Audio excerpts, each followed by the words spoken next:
Welcome to the 3 Gig Sports Podcast. You've got Danny G, Rio, and Jim are here today. We're going to bring you some shit for the weekend. We've got a lot of big games going on, both in NCAA football and in the NFL. And we've also got a little baseball and a little bit of a kind of mix with some different things going on. But before we get to any of that, per the usual, there's a lot going on out there right now. So, Jimmer, why don't you fill us in, man? Beast Mode says he took 3-shot minimum of Hennessy before joining the Mannings on Monday Night Football. Oh, yeah, it was definitely over 6, right? What'd he drop on there? Big ol' F-bomb, baby. Yeah, big ol' F-bomb. Oh, yeah. It was really good, too. Peyton doesn't hold back in those little interviews. Did you hear what he asked him? Yeah. He's like, 4th and 1 here. What do you like here? Do you like a nice little screen pass, or would you prefer they run it? Oh, my God, it was so great. He does not care. Jets trade the Eagles for Joe Flacco in light of Zach Wilson injury in exchange for 6th-round pick. Wilson likely out 2 to 4 weeks with the sprained PCL. Yeah. Doesn't really matter. Right, doesn't really matter. Yeah, as a fan base, you're not going, oh, thank God, we got Joe Flacco's back. Yeah, bringing somebody in way less mobile, Like, I don't know what you're trying to do there. Maybe get some leadership or something, but... Yeah, I don't know what their quarterback room looks like, but... A guy I never heard of, and I can't remember his name now. So, and that's who's starting this weekend. Flacco is uncertain, so... That he wants to play for the fucking Jets? Right. All right, it's time to retire. He might pull It's been a good run. Be like, I retired. Oh, yeah, I'm out. I can't go there. Where'd you send me? Oh, yeah, I'm done. I think done. I broke my back. I don't know. Could it get any worse than playing for Philly? I don't know. Yeah. I mean, it's just shit for shit, isn't it? Yeah. At least you're going up to New York. It's a lot nicer of a city than fucking Philadelphia. They'll at least run the ball, right? So. Right. True. Gonzaga forward Drew Timey, Illinois center Coffee Cockburn, UCLA guard Johnny Juzang, Villanova guard Colin Gillespie, and Indiana forward Trace Jackson Davis named to the AP preseason All-American team. Not hearing a single Texas player on there. Weird. No Iowa player. Why are you looking at me? Well, we just Big Ten, we just sent the Man of the Year or the Man of the Year. Yeah, we're talking about this. So was this about this year? Okay, so no Iowa players on there as well. It's early. They can always change these up. Yeah, that's why it's called preseason. Yeah, it's all right. Texas is going to make it farther than Iowa will. Iowa won't even make the dance. Rebuilding year. Los Angeles Angels Shohei Ohtani presented Rare Commissioner's Historic Achievement Award after historic two-way season. Yeah, that's pretty cool. I mean, he he did some crazy stuff this year. The remarkable things, especially in Major League Baseball. Like if you go look at little kids, it's nothing to see your pitcher walk out to center field, after throwing 4 innings or something like that. But definitely as a major leaguer, that's pretty cool. Pretty cool to watch and see, Yeah. Add something different to the game that you're not used to seeing, Yep. Well, not used to seeing it at major league level. Right. Right. Yeah. Yep. Like you just said. Yeah. Nope. And he did it for the shitty ass Angels. And they are going to Sucks. waste that talent they have there. Mm-hmm. Mike Trout just wasting his years away. Ohtani, they're going to do the same thing. Just how do you not, as an owner of that franchise, not have to look at that GM and just go, what the hell? Right? Yeah. Yeah. Absolutely. Because it's going to be tough. When you think of, you mentioned Trout, right? So when he finally gets out, he goes to a contender, maybe wins a World Series. But how big of a part is he going to be able to play? He won't. That point? He won't go anywhere. He'll never go anywhere unless they don't sign him. He's got the key to the city. You live in one of the best hot spots in the world, right? L.A. Why would you leave, But he can still, lay low, which is his personality, too. Right. Because you're on the West Coast to L.A. And That's fair. You don't think he would at one point try to go get a chip? not himself. Okay. Yeah. It would have to be the Angels trying to move on. Yeah, Okay. yeah. Himself, no way. Devontae Adams put on COVID-19 list, even him having the shot, there's little chance for Thursday night football game. That's crazy. Alan Lazard has also been put on the COVID reserve list for them. So thank God they got Randall Cobb. Yeah, Randall Yeah. Cobb. Yeah, Marcus Randall Cobb. Valdez-Scantling is VS. coming up off of I was going to say, IR. their receiver room is looking thin. And not what you want to be looking at when you're staring at the Cardinals across the field at 7-0. Just built-in excuse for all the Aaron Rodgers blow artists out there. Build in the excuse that we have all this missing. That's the reason why they lost. If he wins, he's the greatest quarterback ever. So that's how the conversation will go. Yeah. It's a win-win for them, right? Yeah. Yeah. Can't lose in that one. Yep. Let's see. We'll go ahead and put this one there. Texas signs law restricting transgender student participation in school sports. Interesting. Yeah. How does that read? Is it transgender students can't participate at all, or just in the I wonder if whatever it's they're transitioning to? if you were born a male, you have to participate in male. Doesn't That's- matter that's if you what I'm try to wondering. switch over. I'm wondering if it's just by at birth gender, right? Birth gender, that's what you have to participate in. And I'd imagine. That's what I thought it was We until you gotta- read it that way. That made me we- think, are they just saying no at all? We got to go ahead and move on from this. Okay. Yes. Better There to you do go. that. We'll, I mean- we'll just leave it there. A touchy We'll just subject, leave it and there. we'll just keep We'll on just moving. leave that one there. This one is intriguing, though. Guardians roller derby team has filed a lawsuit against the Cleveland baseball team to block them from using the same nickname. I'm going to go ahead and finish this one right now, and thank you, Jesus, because it was a horrible name. That's what you came up with so after so many months of deliberation, the Cleveland Guardians. Come on. Like almost quite literally anything else. Yeah. Leave that to rollerblading. Yeah, something or just angels, guardian angels, something. I don't give a shit. Just leave. That was a horrible name anyway. Thank you. It's a bad name, but do you feel like they're going to let themselves get pushed around by some Yeah. roller derby people? Yeah, No. I Yes, don't they think will. so. I think they will. Just because they. Well, Well- I need to look and see. Well, I'm not maybe trying because to. the name is so horrible. I'm not trying so- to assume. I don't know if it's a male roller derby or a female roller derby. Sure. Doesn't matter. It's all badass. I didn't say it wasn't badass. Yeah, roller derby's fine. My point Typically is, female. when you said like pushing around, is like, well, you're gonna go bully a bunch of females out of their name. That's what I was getting at. Oh, yeah. I get you. It isn't like it's just happened. If it was Well- an established name, then Is it bully or pad the pockets kind of deal? all of a sudden they never have to worry about a fucking new set of skates or pads ever Right. again. You know Yeah. what? Looks like I'm retiring today. Right? I would say, how about a nice indoor practice facility of your own? Yeah. Yeah. That's a horrible name. I hope they do block it, and that no money will pay it off. It's tough, but no team comes up with good names anymore. The Washington football team, all their suggestions were garbage too. Like it's, I don't know. They are. It is a bad Yeah. name, but I don't know. Call them the Cleveland Steamers, baby. I don't know what's the problem there. yeah. Like, Not a come damn on, man. thing. Who are you? Can't you're definitely not offending anybody with that. Right. You know. I Okay. don't think. The longer they Like, keep you may be disgusted, but you're definitely Yeah. not offended by and it. the longer they keep losing, it just makes sense. Right. Hey, there you go. Tampa Bay Rays and former Minnesota Twin. Nelson Cruz named the 2021 recipient of the Roberto Clemente Award for charitable work in his native Dominican Republic. Good for him. Yeah, that's awesome. Good for him. Big Rangers deal. should never let him walk. You guys do super smart stuff in Texas. Yeah. Well.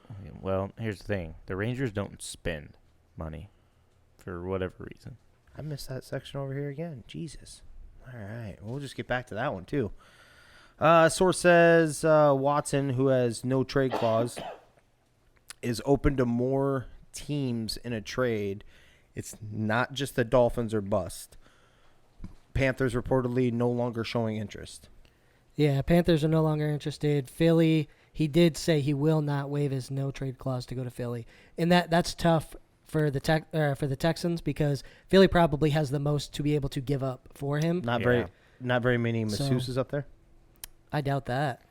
Yeah, you're right about that. Philly has, 3 first-round picks in the top 10 at the moment. I don't know if the one's confirmed yet. I think Carson Wentz has to start in a couple more games yet. But, I think, yep. But, yeah, so the potential there. But I don't know. He's got a long ways before he gets on the field, right? He's got to clear up all this civil suits and everything like that. Plus, then you're looking at suspension anyways. No. Right? So if he gets traded, they already said they're not going to put him on the commissioner's exempt list. So if he gets traded, he's probably going to start within a couple weeks, I would assume. But then once everything pans out, that's when you have to worry about the timing, right? Of how many games is he, convicted? All those. Yeah, different does it things. happen you're just so happen you got your team to the playoffs and then now your 6th game or more suspension? And hits. Roger Goodell would do some shit like that too. Oh yeah, unless it was for the Patriots. Yeah. And the other word out there too for the other side of it, not the criminal, but is he's swearing up and down he's not going to settle on these. He's already tried, is the So- way I understood it though. Yeah, Under that's the what radar, did you see that? Oh yeah, under the radar that he they turned reached it down. out and tried to settle. Not Oh, him, that part I didn't hear. not Okay. him necessarily. Yeah, but there was somebody that reached attorneys. out yeah, and kind of hinted at settling, is what I heard. I heard the same thing. Gotcha. But he claims that, of course, you got to say that. Kobe said the same thing, and then he settled. R.I.P. Kobe. Hey, I Love gave you. him a massage too. He can give me money too. All right. If you want to flip over like that, give no shits. Yeah, come on. Just need disinfectant I just need wipes. 22 mil. That's all. Let's go. No big deal. Did Big Ben ever have to pay anything? Oh, you know he Oh. paid somebody. Oh, someone got. Oh, yeah. The Something bot happened, right? But did anything actually come out to say anything? Not I to don't where he got. remember I think that's what I'm saying. I think he paid him off, and not to mention Oh, the bodyguards that blocked the door so that she Oh, couldn't yeah. get out. Yep. Yeah, they probably got a nice Christmas bonus too. Yep. So, Ken Griffey Jr. to join Mariners ownership group as chairman. John Stanton says the icon has bought shares of the team. That's cool. I like when athletes go back to teams they're on and stuff like that, and that's pretty cool. Yeah, Definitely an icon of Major League Baseball. yeah. One of the definitely in my era, one of the cleanest baseball players too. And one of the sweetest That swings. swing. Yeah, that swing. That is- swing. I'm Yeah, like, that it's swing. effortless and just Jesus. As kids, we always try to emulate Yep. that, right? Right. Oh, Yeah. man. Right, just a cool story all around. Got to play with his dad, right, and just Yep. awesome story. God, what he could have done if he didn't get banged up Yeah. after he went to Cincy. Because there's no way that any home run record was safe with that man in Right. his swing No. had he not gotten Missed. banged up. Yep. They should. God, And not just a power hitter either. So, I mean, he batted for average too. So I mean, it isn't like he was just all power or nothing. I'm just gonna say it. I wish he was juicing. I wish he juiced. Could you imagine what that man would have done on the little, Ball. on the little go-go juice there? Give me Oh, some of yeah, that Barry dude. Bonds I shit. do, but I don't, because like I just said, it's also a proud moment to say that he's never been conversated about in that either in this era. Yeah, that's true. Nah, But man. but Make still, it legal. Oh yeah, make it legal. But his homers would be like 600 feet. Uh-huh.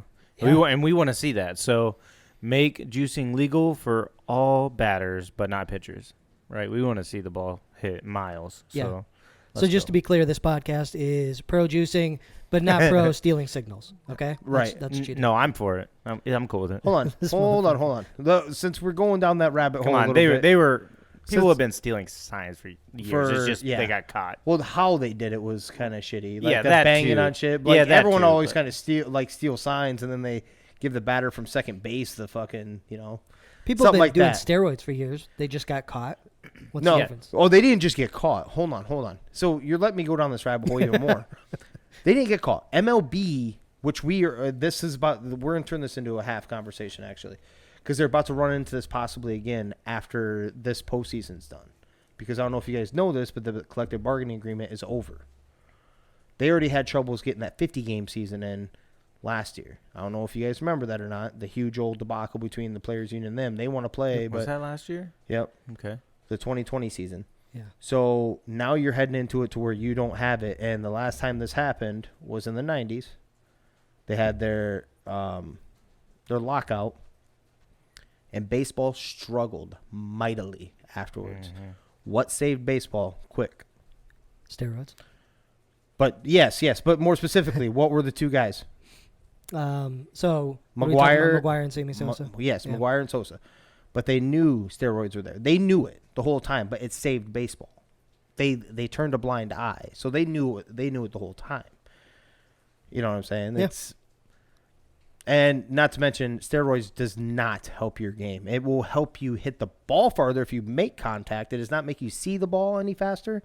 It doesn't make you react to it any faster. Agreed. It just makes you hit the ball harder once you make contact. Mm-hmm. And that's why I'm for just batters only. Not pitchers. We don't want pitchers throwing 120. No. Even if they did, their bodies would tear down. You know, like throwing that in there, and you're throwing 100.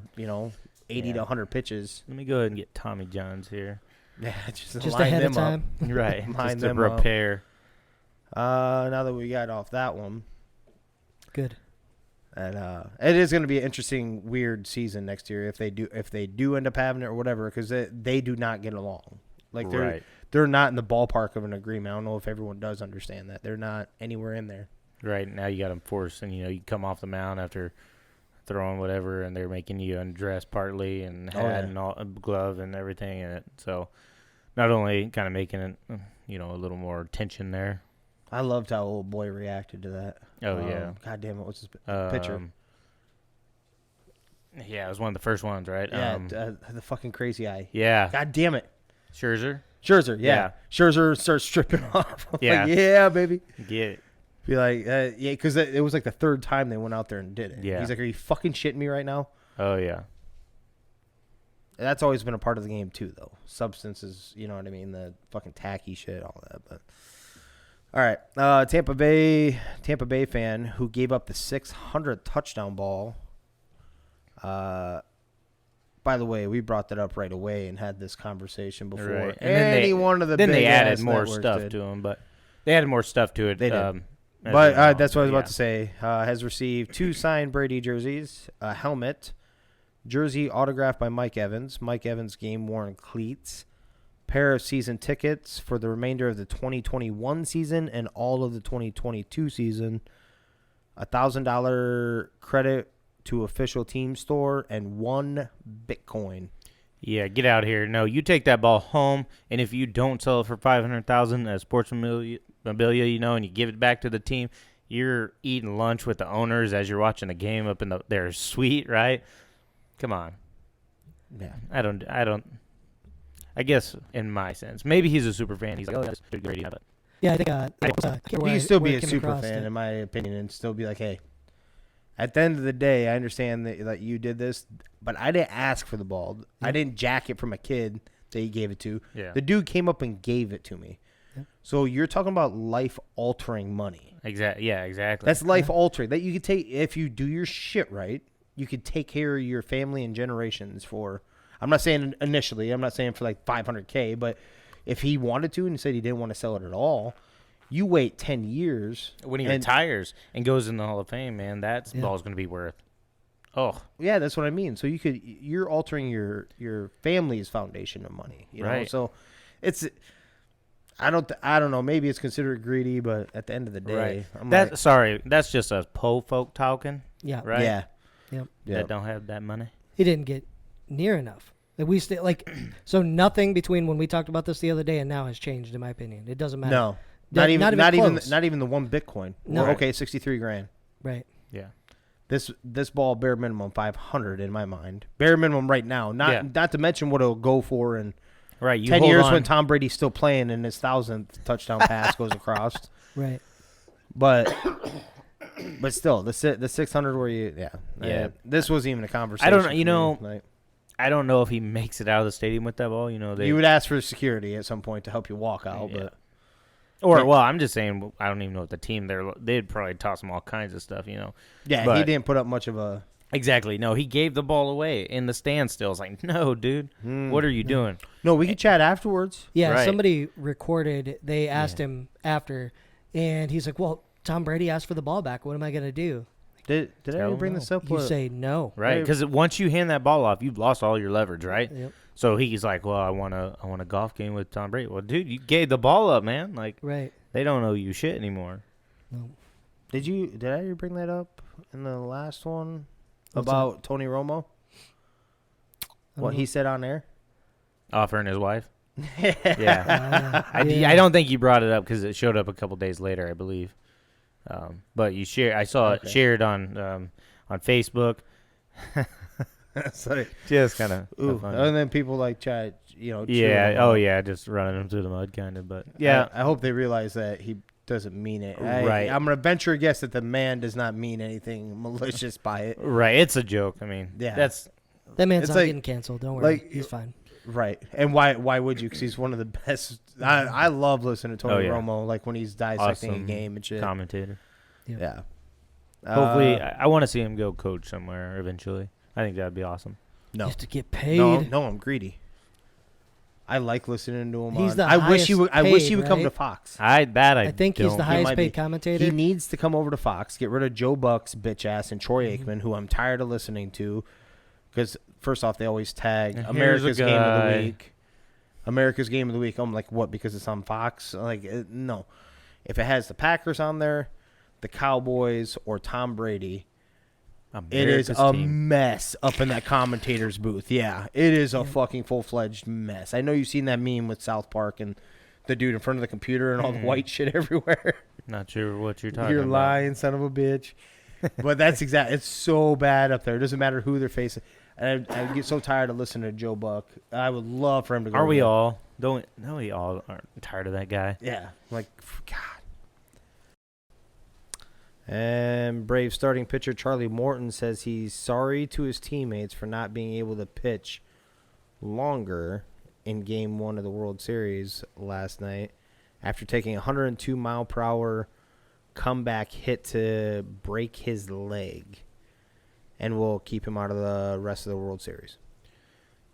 Hey, dude's a baller. Like, he broke his leg and still finished the inning while throwing heat.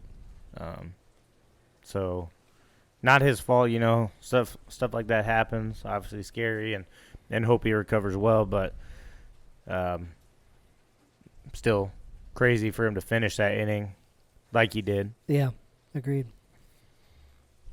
Cardinals defensive end J.J. Watt will not play against the Packers on Thursday Night Football due to shoulder injury. Dude just can't stay on the field all year. Wonder how many games this will keep him out.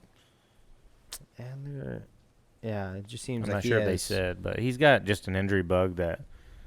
throughout his career, and it's usually big ones too. Yeah. Like some serious one. Didn't he have like a core injury the one year? Yeah, and held him a out for- back injury, and It seems like something's always hurting with him. yeah, Well, they're on the right track this year, so you let him rest. Yeah. yeah. You want him to be healthy if you can, come playoff time. But either way, I don't think it's a big deal against Green Bay. Well, Green Bay's in worse shape, so you'd think they'd be fine. But right, but I mean, you're looking at fighting possibly for a number 1 seed here too later, as you look way down. So it could be a big game, potentially for standings. But right now, you're not feeling it as much. And yes, if they were to lose the Packers, and the Packers would have the edge over in the. Right. That's all I'm saying. I'm not. Yeah, like game wise, whatever. They're sitting pretty good record wise. That Sea of Red will be just fine. That fan base will be loud. But Can long-term- that fan long-term base health. rush the passer? the long-term health is more important. Oh, absolutely. This one game, it doesn't matter if you go first round or not. If you were to go out and play this game and be out for the season, what's that do for your playoffs then? I don't know. NFL owners mad at Rams owner Stan Kroenke with his attempt to stop paying millions in legal fees related to the Rams' LA move. That is crazy, but this is how this is gonna go down, right? Sorry guys, I said I was gonna pay this. So think of it as like a doctor bill you get, right? I can't pay it. I'm sorry, I don't have the funds, this and that. What do the doctors or the hospitals do? Okay, well, can you pay half of that? Well, yeah, maybe if you can give me a payment plan, right? So they cut it in half, and then you go on a payment. This is exactly how that's going to pay out. This is I read this. Because they made a big old article about this with the owners, because there was an owners meeting.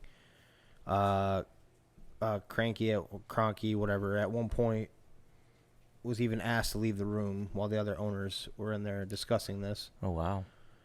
When was this? Jerry Jones is a full advocate for him. He's the one that helped push it over the ledge, like the move in the first place.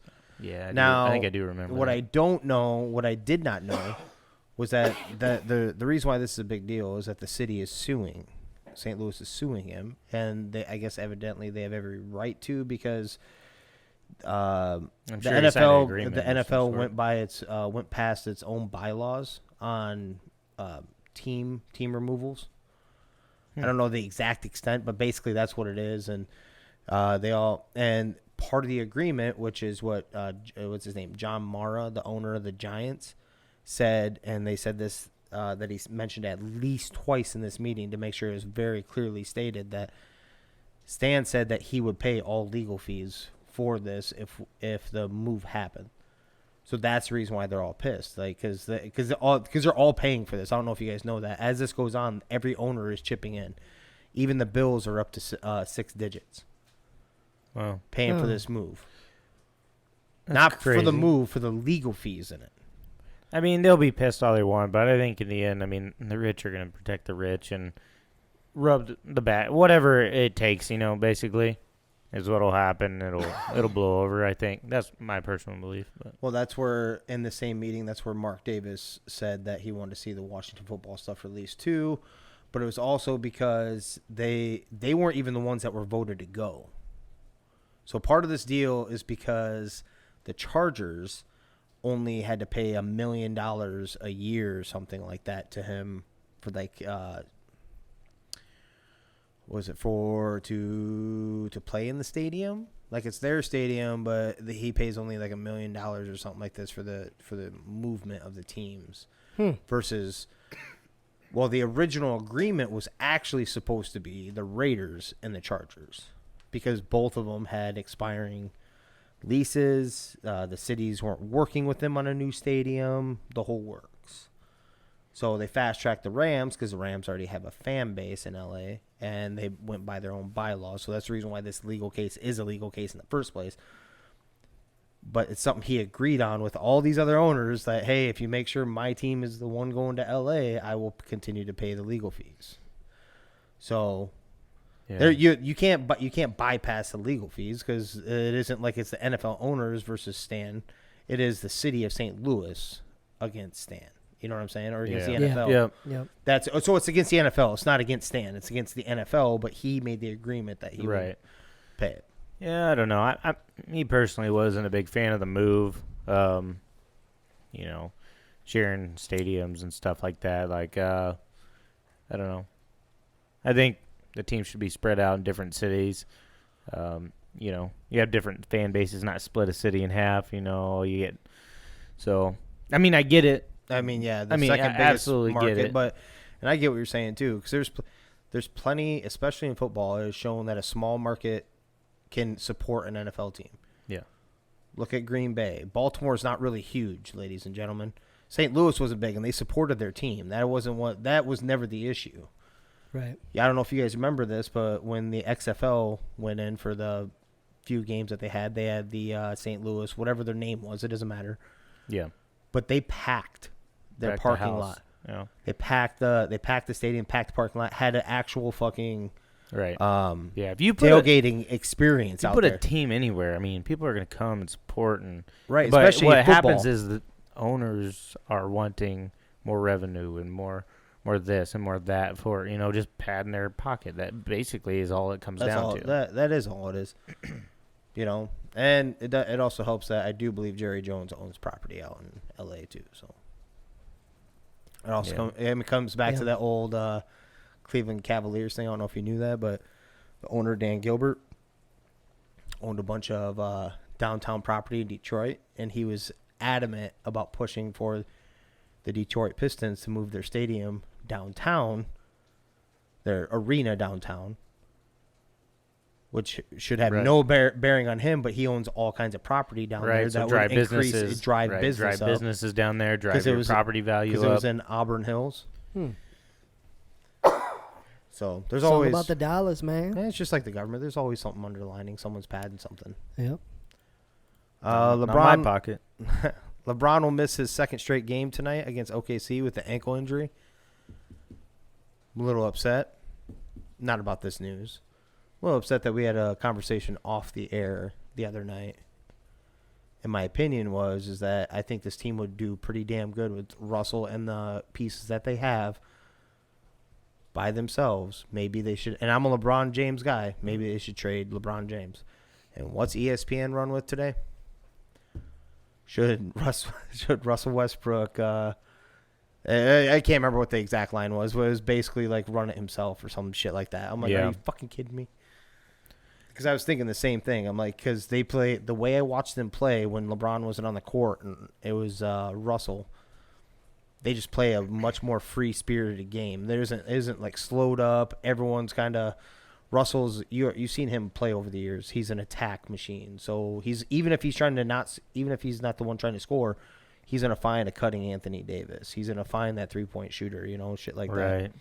Because assists also count in his triple-dub that he's trying to get. Yeah, I still think it's like I don't give a shit who it is, but it's basically two teams on the Lakers. So you got the first team, second team. Like, that's what you got to do. I don't think Russ and Brown have shown so far that they play well together. Like, matter of fact, it's terrible.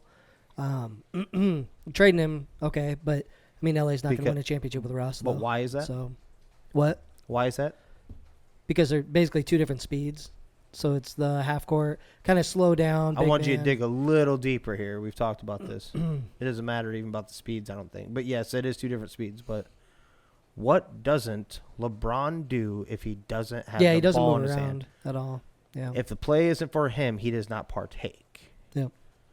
He did a little bit that first night. I seen him go over into the corner and actually like he was going to the corner to like it was like a drawn three. It was seeming like, but that's the reason why. If the play isn't drawn up for him, he's turning into such a bitch. Yeah. Yeah, that came out of my mouth. Opinions definitely dropping. I'm with you. I'm going to try to always remember the Cleveland and Heat days, baby. Remember the glory years. That's the hardest thing about coaching a team that has multiple stars, right, is trying to figure out whatever, like you talked about, Russell, driving the lane and kicking it to wherever it needs to go, kind of a fast-paced, full-court kind of deal. And then you have LeBron, who likes to start at half court. Okay, now dissect everything, and then let's go. It's kind of, it's got to be super tough as a coach, just trying to put your pieces together. And I'm sure they, go over and over on how to play their pieces. We vaguely had this conversation before, and I'm not saying I disagree with you, but it is one hell of a great problem to have. Like, not saying it's a bad problem, but it's right. I'm sure it's tough. I don't even know how tough that is, really. I mean, the egos, yes. But if everyone set their ego aside, like, and you could actually be a coach and dissect the film, and this is what actually works, and nobody's ego got in the way, it'd be the easiest job in the fucking world when you have that much talent. Yeah, but I don't think. But there's too much ego on the court. Yeah, that's what makes it really hard, right? Is you're the coach, but how much coaching are you actually able to do with these guys? Just turn them into fucking turn them into 2K. They don't have an opinion. And here's the thing too. The players absolutely ego comes into it, but they're also looking ahead, right? So, shit, dude, if I'm not getting 20 points a game, 20 and 10, right? So my next contract, I'm looking down the road. What are they going to offer me if I'm only averaging, say, 15 and 3? That's the reason why I think that it's still 20 mil, right? They'll get ridiculous. In the NBA, it's still ridiculous contracts, but that being said, I think yeah. that's the reason why it works even better without LeBron in this aspect too. Is that I don't think Carmelo gives a fuck about the money right now, and he's playing ridiculous. He balled out hell there no, too, he don't. Yeah. No, it doesn't seem like it. He feels grateful that he's back in the NBA, and he looks like a rejuvenated one to me. That's my eye assessment when I watch him. It's Dwight off of his shoulders, I think. I think he's, because almost everywhere he's went, besides Portland, he had some pieces there, but it's felt like he's had to carry that team, right? Yep, New York, Denver. It's like he was the guy, and he had to carry and will them on, Yep. And just couldn't do it like Bron did. Portland, he did the whole gratefulness too. Like he had to basically sit out that year, and then they brought him in, and he's grateful, and he's still showing it. Dwight Howard, same thing. Dwight Howard knows that there are very many teams that need his assistance at this point. So I think he is more team than what we think, than maybe the media would perceive him as. Right. Anthony Davis, I think, honestly, just truly wants to win, and he knows he's going to get paid regardless. Even when Anthony Davis isn't not going to get paid. Oh yeah.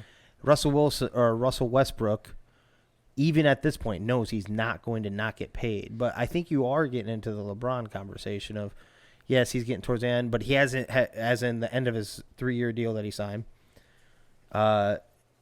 He doesn't play defense in any stretch of the imagination anymore. Every so often, he'll throw in a chase down block still. Right. Got to stay on ESPN top 10. Yeah.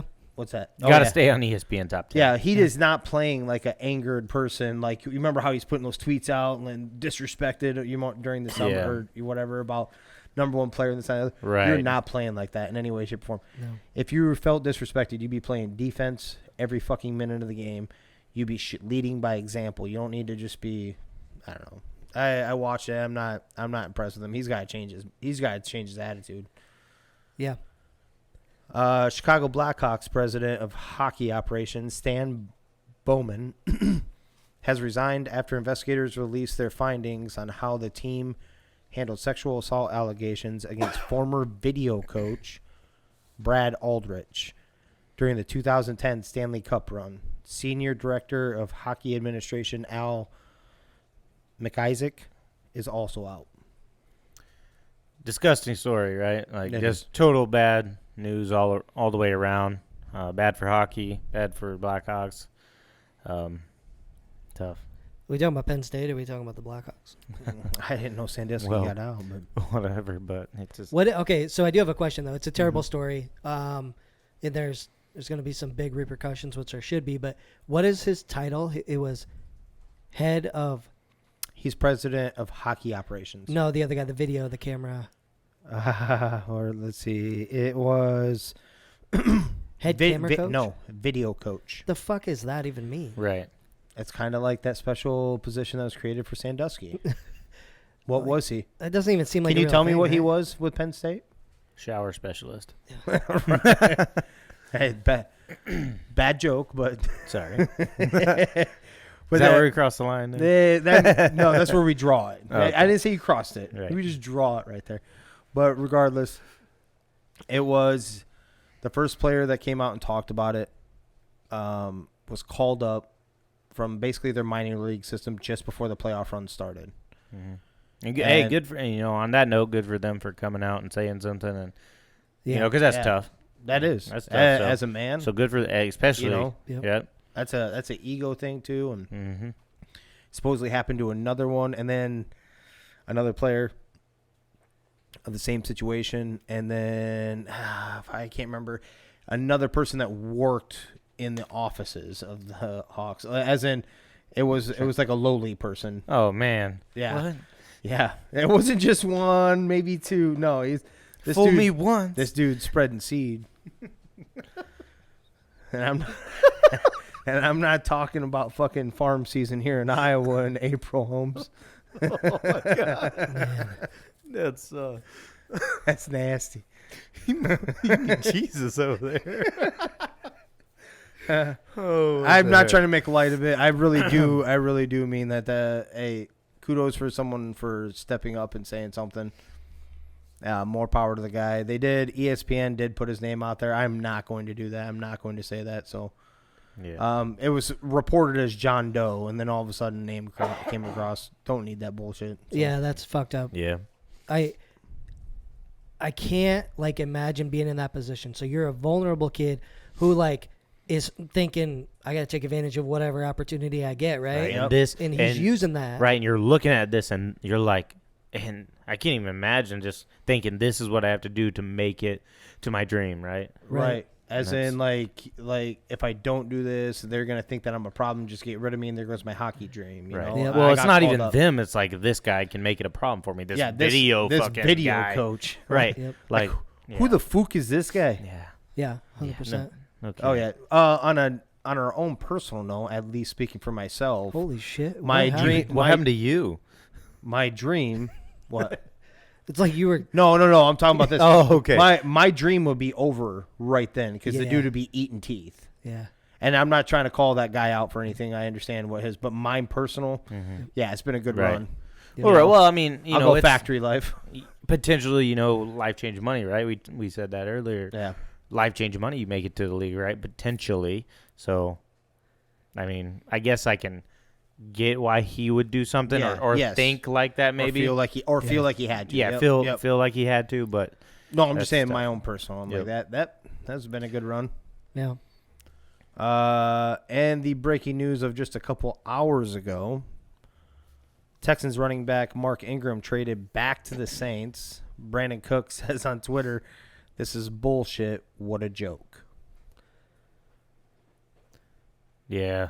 Brandon Cooks get traded? He has not yet. So that was going to be my question to you, gentlemen. He's going to get traded. He has to. You don't trade that, and then that means you've officially thrown in the towel, even though we knew they were going to be bad, right? Right. Yep. Brandon Cooks has to go because he has by far the most value that you probably have on that team left. Mm-hmm. Where do you think he goes? And I have one, and it's scary. Yeah, I guess the two places that popped in my head were Cleveland. They're not super healthy out there. And then possibly a place like Tennessee where you've got a lot of injuries out there and you need some depth.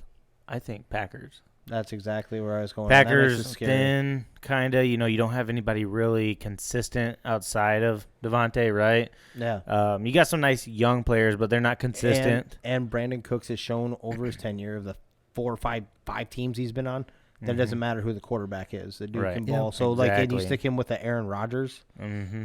That's what scares me a little bit right there is that they would actually finally have their legitimate number 2. Right. Exactly. What about the Steelers? Juju's out, right? Juju's done for the year. I think, in my opinion, I think you're thinking too much about like teams that already have a bunch of receivers but only had one fall. I was thinking more of ones that are on true playoff. I get where you're going with Green and Bay they need for sure. a playmaker. Yeah, Green Bay's a good call. Yeah. Pittsburgh still has some playmakers there, so I don't see why they would.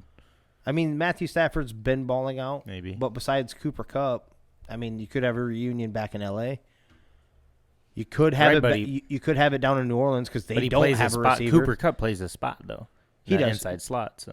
Well, Cooks can go outside. That's where he also was with New England and the Saints. Okay, I just always remember him. Yeah, he playing played outside, but You think you could follow Ingram to New Orleans? Is that what you're saying? I could see that. I mean, they don't have a receiver down there. Yeah. Michael Thomas, I think all of us were believing that dude ain't going to touch the field this year.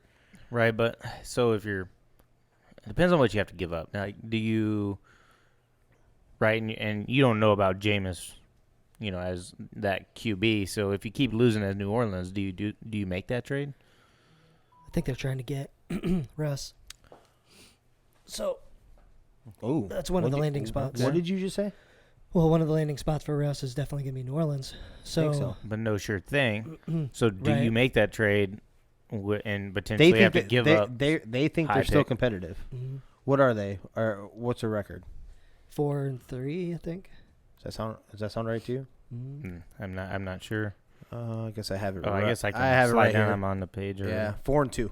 4-2. So they're 4-2 right okay. now. Yeah. And they're one game out from the Buccaneers. Now we all know that the Buccaneers are probably the cream of the crop, and especially that division. And they play this weekend too. Yeah. So. Yeah. So maybe try. I didn't realize they were that record. I mean, they don't look their record, right? They barely beat the Seahawks without Russell, Geno Smith back there, right? Only put up 13 points. Hey, we called them winning though. That's right. I have one more place. And this is only sold on they believe that they're going to turn their defense around and that they think they're still competitive. The Washington football team, opposite Scary Terry. If they believe that they can fix their defense right now, yes, they are 3 games out, and I get that. But if you believe that you can turn the defense around, which is the one thing that's actually been missing, is the one thing that was supposed to be your strength, I don't know why you wouldn't take a swing at it then. And you have Fitzpatrick coming back here soon too. I go back to my last point when I was wrong on their record. But if you keep losing games, you don't pull the trigger because they need a quarterback, right? They have to. Mm-hmm. They need one. So if you keep losing games and you potentially slide in that top 10, let's say they win this weekend. That's what I'm saying. So they'd be 3-5, Washington. Not technically out of any stretch of it. Right, not technically They're not out of it. And you get Fitzmagic back, who you brought in for one reason anyways. Right. Bridge and the potential of leading you. You thought I guess you it were depends. have It really depends on what they want. Right? If you can give up like a second or third, maybe. But if they're asking for your first-round pick, oh, dude. it wouldn't even it be wouldn't be No a third way. round. Like I don't even think it'd be a fifth, third round. fourth, It'd be a fifth. fifth or sixth. Okay. Yeah. Fifth, sixth, seventh. okay, I was going to Yep. say, yeah, it depends Yeah. on what they're asking. Yeah, they're not going to get anything that high because I don't know Brandon Cook's contract situation. Actually, I think he's still on 3 years. I think he signed when he went down to Texans, didn't he? I thought he did. I think he signed a new deal with them. Yeah. I do believe he did actually. Okay. But even still, you're not giving up much more than a Third, fifth. you think? No, that's way too high. I'm thinking even fifth. more? I think fifth, sixth. Okay. Yeah, I think Somewhere in that's that range. about Maybe multiples of those. Mhm. I'm not saying just one pick, but maybe fifth, sixth. Yeah, if you can slide back that far, absolutely. I mean, I'd even say the Cowboys throw Cedric Wilson in the 5th round at him, whatever. Just give him Amari and Give him Gallup. No, Give him Gallup. but I'm saying if it's a 5th round pick, why? Yeah. Shoot, y'all would Mhm. do that, and Vikings would do that in a heartbeat.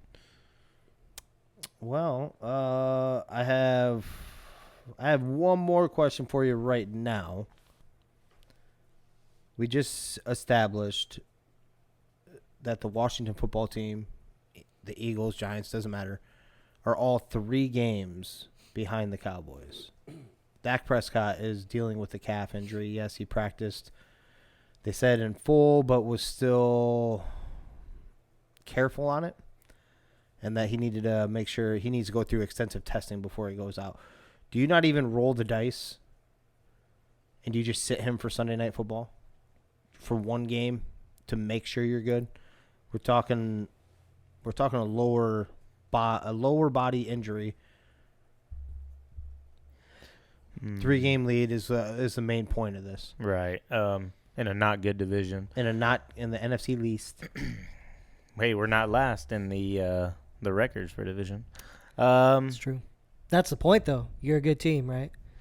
Yeah, so here's the thing, which I'm just saying. So they come out with a shoulder injury, right? And they're kind of saying all the same things, like, oh, I don't know, this and that. And then he comes out and he, like, lights it up. So is it kind of like that? They're just being really overly cautious? Or That was also at the beginning of the year, though. Before you guys played a game, you guys didn't know what you were going to be. Now you are at 5-1. You're 3 games ahead. You roll the dice for the rest of the season. Maybe he limbers off. And when you start favoring one side, what also tends to happen? The other side starts going because you're overusing it. Like Achilles just happened to old boy because he was favoring. They were talking about Klay Thompson. That's the reason why he popped his, is because he was playing gingerly off of the other side. Do you roll? All I was saying is, do you roll the dice for the rest of the season if you have a legitimate contender? You're 3 games ahead. Do you even roll the dice rolling him out there? I think you do. I think Minnesota's, a better team than what their records say. I think they underperform sometimes, and they ran into some tough teams too, right? I think you played the Cardinals, had a close game with them. Some bad luck, right? Fumble. That wasn't a fumble. You mean also the Bengals, who also lead in their division? Right, but y'all should have won that game. Should have. Yep. Your field goal kicker's bad, right? So he's good. He had one bad one. But you know what I'm saying? I think, I give hate to the Vikings, but I think they are better than what the records say. So now, will they overcome Green Bay? I don't know. But that could potentially come down. Say the Cowboys slip a little bit and Washington does make that comeback like we thought they would be up there. That can come down to seeding and playoffs and all that kind of stuff, wild card spots. So I think if he's anyway capable of he's not feeling any pain, yeah, you roll him out there. I think that's how you play it. Now, if he's hobbling and can't move like normal, then, sure, you can think about sitting him. Let's point out. I'll let you finish. I want your answer too, Danny. I want to point something out about Washington quick. Their losses, and I didn't know this until I just now looked it up. Their losses this year. I don't know who's had it tougher. Chargers, Bills, Saints, hit and miss. Saints. Chiefs, Packers. That's one hell of a start of a season that you have to face. Right, without what Without your starting quarterback. I was going to say was going to be your starting quarterback. Yeah, without your starting quarterback. Now, but let's also add, their season does lighten up, obviously playing in the NFC East, so to speak. But they also have the Raiders, Seahawks, who are still banged up, Panthers, Broncos. So I mean, this does get I'm not saying it gets way easy, but it does get it does get easier than what they have faced up to this point too. That defense still has not played like what they haven't. I mean, regardless of opponent, you know, they still have not been able to get after the quarterback and do the things we thought. Yeah, I don't know. If I were you, I wouldn't be worried about them or the Giants, especially not the Eagles. But my concern with Dak is anytime you're talking about something close to your knee, so like your calf is tied, right, to your hamstring, then up to your glute and your lower back. And we all know what happens with hamstring stuff, right? Mm-hmm. It doesn't just go away. Look at Julio, right? Always, just every other week he's got a hamstring injury, right? I'd be worried about aggravating that. I'm not saying I'm pro benching him for the day or playing him, but you have to give it some real consideration because you can look at it and just say it's just a calf thing, but that's never the case. That's a big deal. You could be talking Achilles, you could be talking anything, and you are playing against a Vikings pass rush that has been phenomenal this year. And so the odds are he's going to get dinged up, he's going to get knocked down, or he's maybe have to run for his calf. life. Yeah, like so at the very least, I really hope they're considering it just for his sake. Making sure he's 100% is my point, I guess. Right. Like I say, if he's 100%, then 100%. Well, or pretty close. I don't think as 100% as anyone can be 6 games into NFL season. I think you're never 100% after a couple weeks. Training camp. Yeah. Well, that too, but like I said, we heard all this stuff right about his shoulder. Oh, and all this scare, and he comes out and is just fine. So he was noticeably limping after that last victory though to the locker room. Like you did see that, right? Yeah. Yep. Okay. Yep. So this wasn't like just a report from the thing. You actually could watch him. Yeah, it happened. True. How long did he not throw in practice? Right. That was to take care. That was maintenance in his training camp. So I don't know. It depends. Like I said, is this just something the Cowboys are coming out and being like, we're.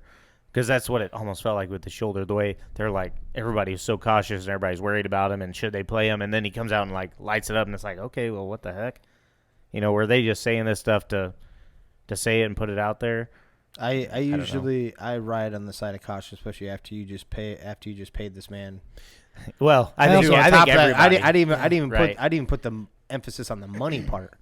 But that is a very real thing too. This is your franchise quarterback. Yep. You think you have a pretty damn quarterback. You do not, and you have a pretty decent team this year that you at least believe, even more specifically, Cowboy Daydreamers. Record that, clip that. No, I said you guys believe that you have a decent team and you have 3-game lead. If he's not perfect and there's even a squint of a little hobble, in my opinion, if it was my team, you better sit his ass. Yep. Yeah, I that's it. Like I wouldn't want to see that with Kirk. Is my point. Same thing. Yep. I don't trust your coach either. I don't either. True that, especially with the clock. All right, and let's move it along, boys. So the moment everyone is waiting for, who the fuck should they gamble on this weekend? Let's start with some college football, Jimmer. What do you think, man? Well, touching on a little bit of last week, my upset picks went 4 for 2. I don't know what that means. 4 and 2. They went 4 and 2. 4 and 2 out of 6. Okay. My Stone Cold Locks were not. They were the exact opposite. They were 2 and 4. Yeah, the locks didn't make sense. No, it was a weird weekend of football, but hopefully we get this shit back on track here. I'm gonna start with upsets, and I'm gonna clarify one more time. When I say upsets, I'm not even necessarily saying that they win, but they are going to cover. If you think they're gonna win, you'll say it though. I will say that, yeah. I'll clearly say if I believe they're going to win. Okay. I have Penn State covering 18.5 at Ohio State. I'm not saying they're going to win. I think they cover the 18.5. I think it'll be probably 2 touchdowns or something like that is my belief in that one. Okay. I have UCLA covering 6.5 at Utah, and I'm actually leaning more heavily on UCLA winning this. I almost have to jump on Danny's That's thing. Another thing. Let us know who's the underdog and who's the – because you were just saying the covering. I thought on that one, I thought UCL was the favorite. No. I said UCLA plus 6.5. Oh, okay. That's oh, no, you said to cover. 6.5 is what you said. To cover 6.5. Oh, yeah, my bad. Okay. Yeah, The one no, I'm before. just. I got you. Yep. UCLA plus 6.5. I'm actually leaning more towards them pulling off the upset altogether, winning. Yeah. Okay. That is at Utah. And then I have Georgia and the 14.5. Or sorry, the Florida and 14.5. It's at Florida against Georgia. I'm not calling a ballsy move where Florida upsets Georgia. I'm just saying this is going to be like a lot 10-point closer. game? Yeah. So here's an interesting stat for you. Florida has they're 14.5 point dogs at home. Florida has lost by a total of 16 points combined in their 3 losses. This will be a hell of a lot closer than 14.5. Is mine there? I'm thinking maybe even a touchdown, maybe 10. The defense is going to be ridiculous. It's going to be a low scoring game. I don't see I think the over under was still putting it up in the 50s. Do you have that in front of you? I would take the under if it's anywhere up in the 50s in this game, and me personally, but Okay. that's what I got. Georgia's only allowed 2 I'd have to touchdowns agree with this that. entire Take the year. under on if it was in the 50s anywhere. Yeah. Agreed. All right, I'll roll into my upset picks here for you real quick. So I've got Michigan State over Michigan. Right now, Michigan's 3.5-point favorites. I actually think Michigan State will end up winning that game.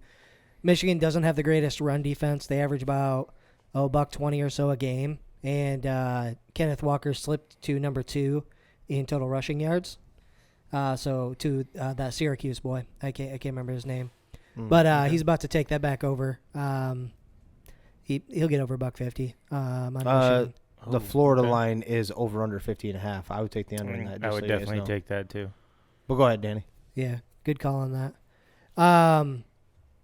Did you say the Clemson game? That's going to be my stone cold lock. Yeah. You do That's what a you lock. want. Okay, so you've got that different than me. But I've just got Florida State to cover against Clemson. 9.5-point favorites. Clemson can fucking barely score 9.5. So definitely take Florida State to cover that. And the last lock here, last upset, UNC plays Notre Dame. Notre Dame's favored by 3.5. Taking UNC to take it home, baby. Our Heisman boy is going to start getting back on track at the right So time. you're taking them to win this. Yes, I'm Yeah. taking North Carolina to win this game against Notre Dame. Okay. Yeah. Oofda. Notre Dame didn't look good early, but now they seem to be rolling, kind of.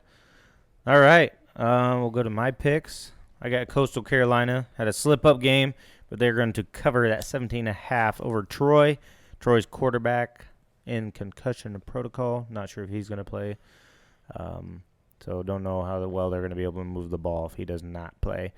I got Cincinnati, to beat Tulane just straight up.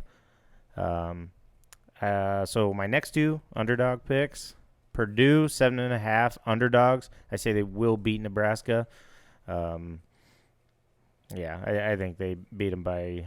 I think it'll still be a close game. Defensive game, but still they'll win that game. And then Ole Miss 2.5 underdogs versus Auburn. They will win that game. Oh, That'll be a good game. I thought Oh. about that too. I think it'll be a good at game. Auburn? Yep.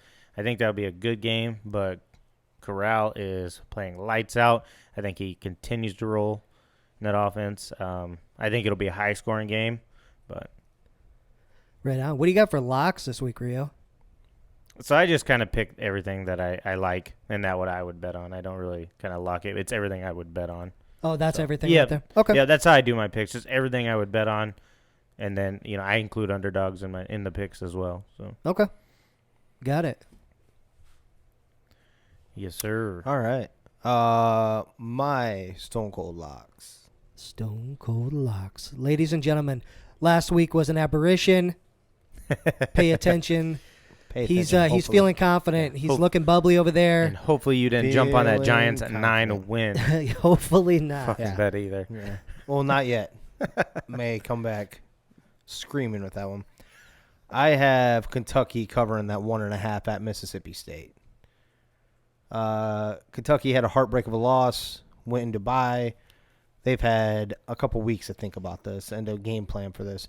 Now, Mississippi State is a very tough team at Mississippi State. So I still feel damn confident in this, though.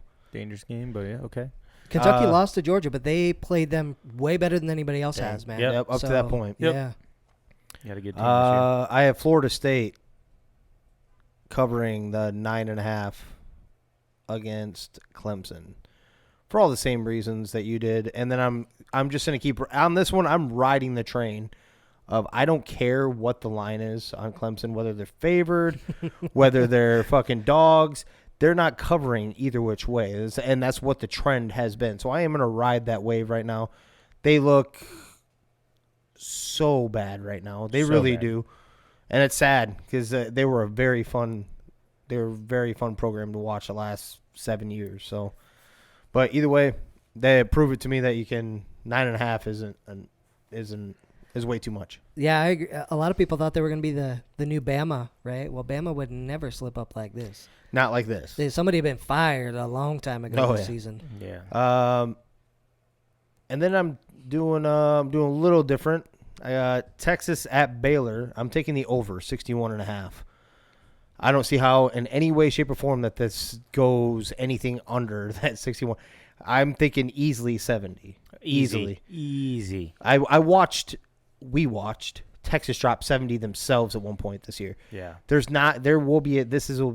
will be a defense optional game. Baylor's balling out. They have something to play for. Texas plays for their own pride. Every other university in the state is our little brother, and they're gonna swing. They're gonna swing. It's gonna be one hell of a fun game to watch if you like seeing touchdowns. Oh, Texas is playing for a Heisman, is what they're playing for. Yeah, pretty much. Yeah. Eugene Robinson.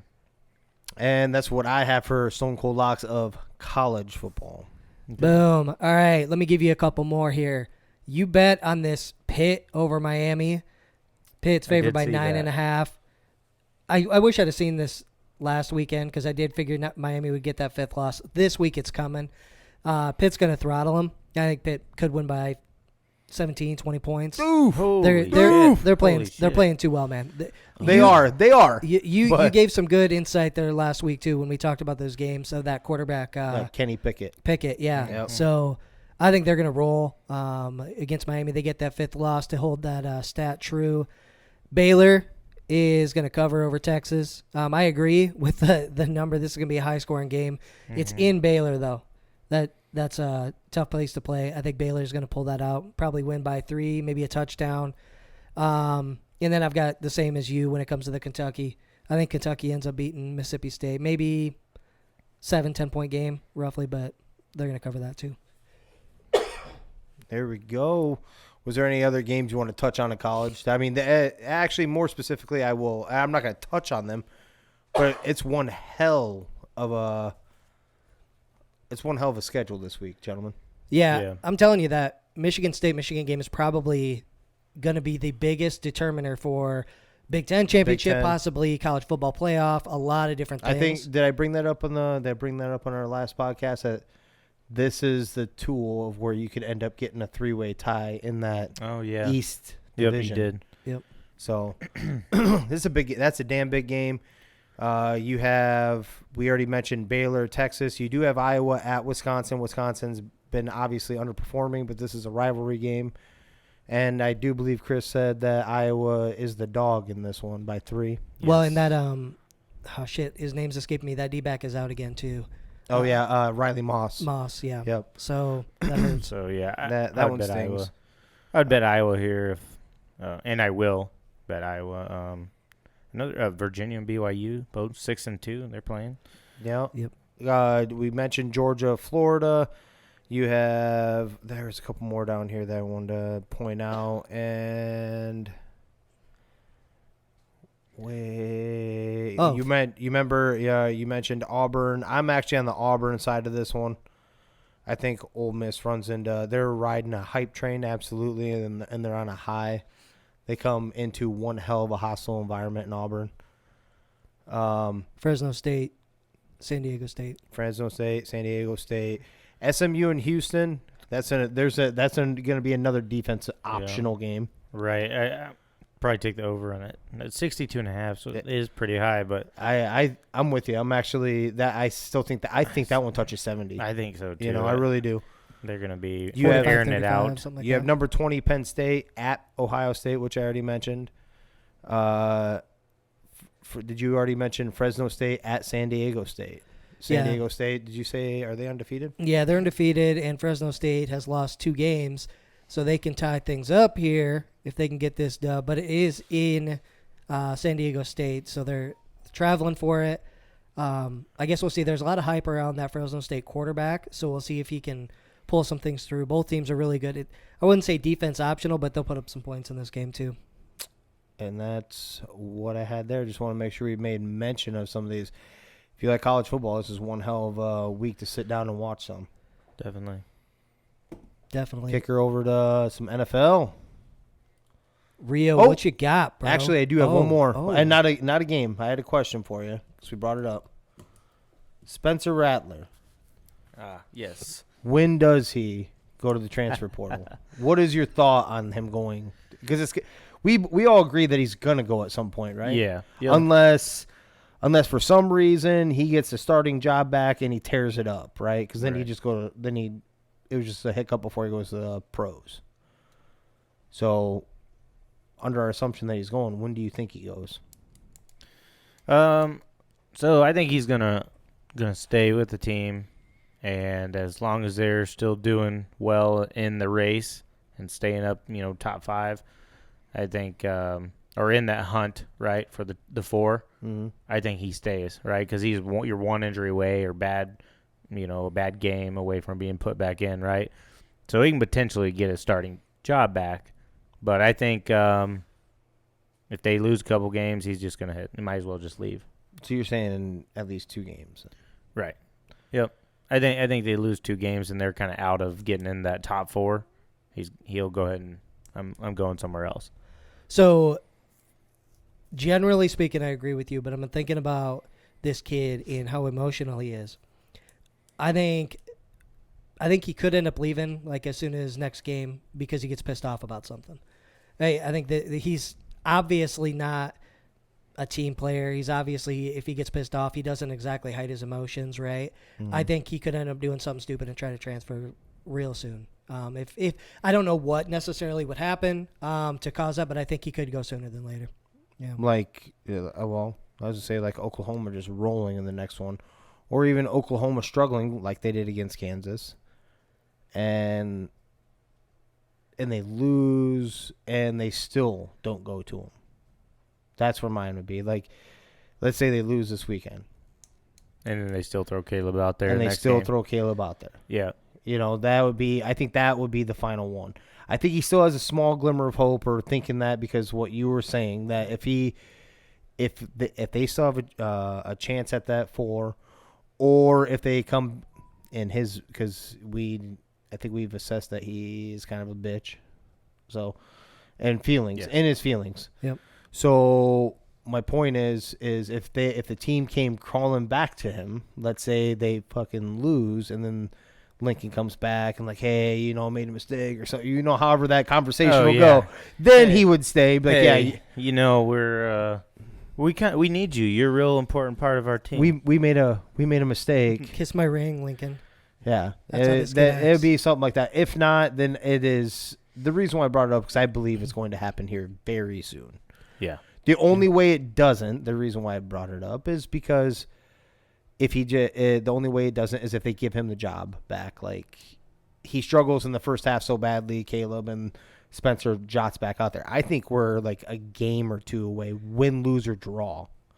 What we didn't talk about Oklahoma. They don't even play this weekend, do they? No, it must be next. They must be next weekend then. Okay, so here's the other end of that. No, they play this weekend. Yeah, Texas Tech. Okay, so this is a perfect example.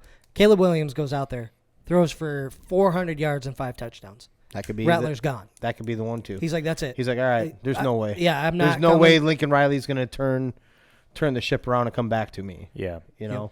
I still, man, look at that. Sliding down draft boards. He started way up high. Consensus number 1. Yeah. Yeah, I mean, because you're all the number 1 quarterback in the draft is always the consensus number 1 usually, right? Yep. And that's where he was. They said I didn't read the whole article, but I read the headline of if you need a quarterback this year in the draft, good luck. The more you think about it, I'm like, damn, there aren't many out there for this particular draft. Where's Pickett? I mean, he's looking okay in that. I haven't watched him real close, as in Pickett. I'd be interested in his arm strength, and I'm not like a guy that you need like a rocket. Yeah, but you do need to be able to fire through wind.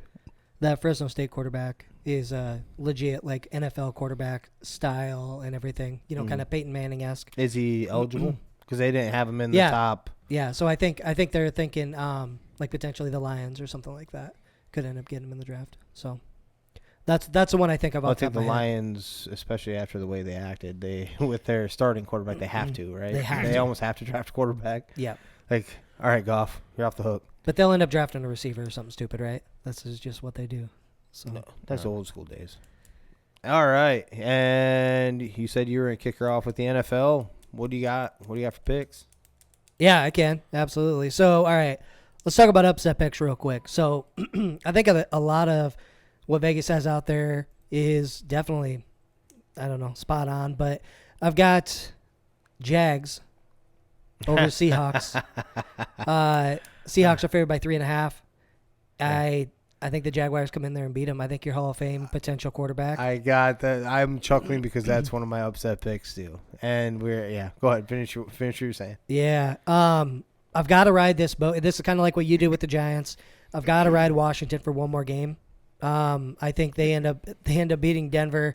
If they can't beat Denver, Denver's defense isn't playing good, and that's really what they can hang their head on with all the injuries. I don't know what to say about Washington, so I'm going to take Washington over Denver. And I guess there's two left, but one of them's just to cover. The Giants to cover that 10 against Kansas City.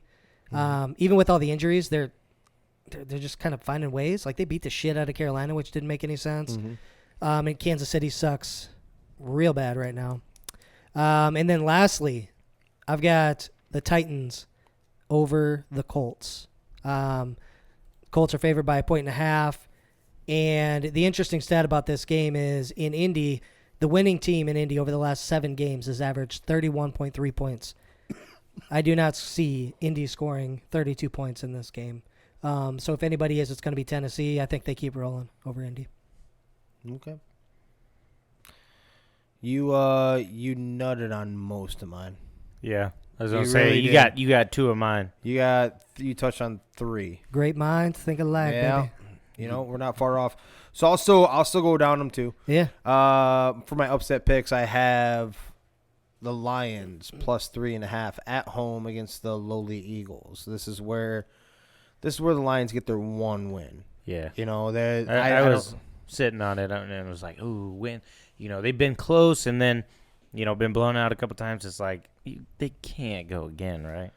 You wouldn't think so. I think they have a little. I'm not saying they're super talented or talented at all. I don't even want to use the word talented, but this is not the 04-16 Lions. So I think a lot of bad luck this year too, right? There's been a lot of bad luck in there. You know, I think that offense gets better if Hawkinson and Goff can get on the same damn page. What was it? 10 targets, no catches. Come on, man. Yeah. You have one of the top tight ends in the game. Get on page with that dude. Yeah. Like, outside of that, your job will receivers get so are much easier. Oh yeah. Outside, sure, your receivers are kind of thin, right? But you know, you got nobody sexy to throw to. But you have one of the best tight ends in the game right now.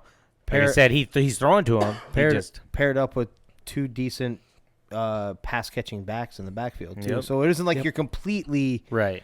Like you're back there just trying to fucking make everything work. You have a couple legitimate weapons there that just capitalize on that, and you guys get yourself your one victory.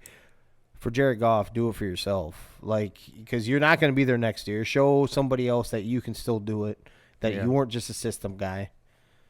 Yeah, I think this is the first week we talked about Jalen Hurts with all his garbage time points. I don't think he gets that this week. I think this is a close game throughout, and he doesn't get a shot to just wing the ball, run the ball everywhere and everything. So if you're starting him, they're going to be without Miles Sanders, aren't they? Yes. They don't use him, so it doesn't matter. Right, but this would have been the game that if you would have had Miles Sanders, if the game was going to be close, maybe they would be able to run with him. Yeah. Yep. You know what I'm saying? Yep. You have to call a run play to You be do. able to run. Yeah, that the is ball. true. That is true. A designed run to the actual running back. Yeah, that Nick Sirianni, horrible hire. Oh my god. So Oh bad. my lord. I had the same feelings about Jags getting that 3.5 at the Seahawks. I watched that Seahawks game, and Geno is Geno. There were so many opportunities, and yes, it started raining. It was not raining anything like it was raining on that fucking Sunday night game. They at least had an excuse. Everything was absolutely soaked, and it just looked bad. And Jameis, this game was at your house against Jameis Winston, who wasn't playing that well, who's bickering with his own wide receiver because his wide receiver is doing dumb shit. By the way, when Jameis Winston is the voice of reason, you have a fucking problem. Did you see that video? No. Jameis is yelling at his receiver, and then his receiver turns around and snaps at him and yells at him in his eyes. He's like, "Oh shit!" Yeah, but then he starts yelling right back too. That when he turned around, Yeah. right? Yeah. Yeah. He's like, I didn't expect you to So respond. I see the Jag, and I don't like saying this actually because I think the Jags winning it actually just hurts my guy because Urban Meyer just may stay there a little longer, another year. You know what I'm saying? Yeah. Victories that pile up. You know, that's what it happened with Jason Garrett. It was just enough. Just enough wins. Flirt with that getting in the playoffs. Blow somebody out that you weren't supposed to or something like that. Oh, we're back on board. And they signed him again. It's like, no, the clapper. The Jeff Fisher effect. Yep. They're starting to run the ball 7-9, with old boy 8-8. more. Like What's they're just getting to be a better team. Like Robinson, James right? Robinson. They're finally like, oh yeah, he's really good. Like we're gonna keep giving him the ball. That's huge. And Carlos Hyde is dog shit. It took him to actually see it with his own eyes. Like these other coaches didn't know. Yep. But it's all kind of clicking. They had a young defense. I pointed those out at the beginning of our podcast. Their defense is bad, but they have good young up and comers like that have been drafted the last couple of years. So they're not hopeless. They have sparks of it. So I don't even think you need much of a spark to beat Geno Smith. I mean, the receivers may keep him in it. Maybe the run game looked horrible. Rashad Penny looked like dog shit. Yep. So yeah, either way, I'm hanging on too much to the Jags and Seahawks. I had the same thing. Washington football team to get that cover that 3.5. At the Broncos. Broncos look like they're just reeling. That coach should be fired right now. If they want any shot at the season and possibly pushing for a playoff spot or whatever, a wild card, fire Vic Fangio. Somebody will pick him up as a defense coordinator and you'll be the wiser for that. But as a head coach, no. Not the guy. Not the guy. You move on. Maybe you have a bright staff member on there that we don't know about yet. But right now, if Washington doesn't win here, they're done for the year. I don't care if Fitzmagic comes back. I don't care if any of that. That means the Cowboys would walk in by their division unless, them Giants get up to that 9-10. If Washington doesn't win this that week, I'll go ahead and tuck and roll off that wagon. Yeah, right? I'm done at that point. If you can't get it lit here, that team's been banged up. The Broncos. Yep. Against a shitty-ass head coach that doesn't know how to game plan a damn thing, doesn't know how to even change shit on the fly. If you can't finish this one right here, I don't give a fuck if you have your backup quarterback or not because Heineke's not a bad backup quarterback. I've seen way worse get out there. I am a Vikings fan. I have seen some way worse quarterback play. Christian Ponder. That's true. I'm going to roll right into my Stone Cold Lock since I already had the mic over here too. You already touched on the Titans-Colts. I do have the Titans covering that 1.5. Colts are on fire right now, but were they really on fire? Because that was a sloppy-ass game. Jimmy G looked like dog shit. Nobody knew how to do their job. Yeah. It was more like who could catch that one lob pass that actually didn't fall out of someone's hands. You know what I mean? Because if you guys watch that, there were so many drop balls. Yep. And what I mean is dropped interceptions. Yeah. I don't know if you guys have seen that because the ball kept just falling out of the quarterback's hands. It wasn't even coming out as a spiral more times than not. It was like falling out, bobbling. So I think the Colts you're gonna have to take a loss here. Just the Titans are rolling. If the healthier and healthier they get, they're finally putting that game plan together that we all were talking about at the beginning of the season. Those wide receivers taking the pressure off. Yep. You want to stack the box and stop King Henry? Now you have two big ass fast receivers on the outside that you need it, and one of them is a slam dunk future Hall of Famer out there doing it too. So make Ryan Tannehill's job that much easier. Oh yeah. I do have the Chargers covering that 5.5. They're at home against the Patriots. East Coast coming West Coast. It's still a rookie quarterback. Justin Herbert's and the Chargers have had a couple weeks to go ahead and plan for this. After they got their asses whooped. They did. I don't think that's going to be motivated. the issue. I don't think this is going to be the issue here. So, Bill Belichick doesn't have a good enough defense to stop what Herbert's played plenty of good defenses already. And this defense isn't in the same ballpark as those other ones. So, and then finally, I had at the time that I typed this up, I think it's higher than this now. But I have the Cardinals covering 6 at home against the Packers, and I think that I was comfortable with that even if they had Devontae Adams. I am not judging my pick on that off of Devontae Adams. If you know, actually, Aaron Rodgers has a higher winning percentage without Devontae Adams than with Devontae Adams. I don't know if you guys did know that or not, but either way, that's where I'm sitting there, gentlemen. Let's try to bring my overall record back up here. Let's go. All right. Y'all touched on a bunch of mine. I have Tennessee Titans to cover that 1.5 and win the game versus the Colts. I agree. I think they're rolling right now. They're starting to be the Tennessee Titans of who we thought they were going to be early in the season, right? It took a little bit to kind of figure it out. You know, the Colts are flirting with trying to fake everybody out and pretend they're going to fight for the division, but no, I think Tennessee steamrolls them. I have Chargers beat the Patriots by more than 5. You just put up 45 on Baltimore. You're definitely going to smack the Patriots up. I know Patriots are feeling good. They just put up a lot of points. It was the Jets. No, hold on. Go back to what you just said. Who put up 45 on Baltimore? Didn't Chargers put up 45? No, they got their asses whooped by Baltimore. Oh, was it opposite? Okay. Yeah. I think. All right. I still think they. Okay, they're gonna roll. Yep. Yeah. I had the flip flopped. Gotcha. But yeah, I think they roll. Patriots. You talked about it. Bill Belichick's defense is not the same anymore. What it used to be. So I think they go in there. Give me 14 plus. I have Cincinnati beat the Jets by more than 10.5. They're rolling right now, looking pretty good. Jets are not. Starting to. We don't even know who the hell that quarterback is. So who knows if they can even move the ball, because Cincy's defense has been playing pretty well. So They might not even, put up 10 points at all. And then I have Washington to beat Broncos. They are 3.5-point underdogs, and I'm going to take the under on that 44.5. I think it's going to be a low-scoring game.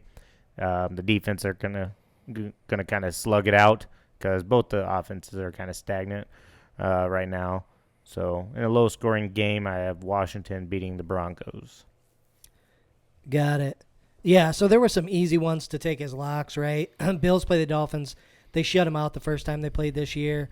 And one kind of cool stat that I saw about the Bills is they have now played 5 straight games where they scored over 30 points, which is the longest streak in the regular season since the Broncos did actually back in 2013. Should have kicked that field goal. I thought that was kind of weird. But they're going to destroy the Dolphins. What is the line on 13.5. Oh, yeah. Yeah. Obviously, the Rams-Texans, kind of light work there. I actually like... I was going to touch on that one, too, though. So, So you're not gun-shy about last week, them having 15.5. They were giving 15.5 to the Lions, who also banged with them. Right. Lions are... Revenge game, right? So... golf, right. But I'm just saying, right? You play up a little bit, right? But you'd think that Matthew Stafford would do the same thing, Well, a lot of it was like, unless he was trying to be sentimental. Is it? He won it out. It's not. The Lions threw caution to the wind, dude. They had 2 fake punts. They kicked an onside Oh yeah, they kick. did all kinds of. Like, They pulled out all the yeah. stops to get They- within 9. Exactly. Yeah. They were balling out, right? Yeah. It wasn't really a revenge game for Stafford. He wanted out, but that's the thing with Goff. Like, he was not wanted in L.A. anymore. So. Yeah. Yeah, so I think they cover. Plus, I mean, Ingram's gone. That's causing a rift in the Texans, right? So I think they, we thought the Raiders would play down after Gruden left, right? I think that's actually what happens with the Texans. Okay, yeah, definitely. I think that it's ugly on their end. Could be like a Stafford sitting in the third quarter type of a thing, to be honest with you. But then I'm going to take the Niners to so they're -3.5 over the Bears. I think it's going to be an ugly game, probably like 14-10 or something final. So take the under is what you're thinking. Then. Yeah, 100%. That's 39.5. Yeah. That's a low over under too. Yeah, it Yeah. is. I would It go is. under That on game is also without Khalil Mack too, by the way. Yep. I did see that come across, yeah. Yeah, and I mean, Okay. Fields doesn't look great. Obviously, the play calling sucks. Nagy needs to get fired, that whole thing.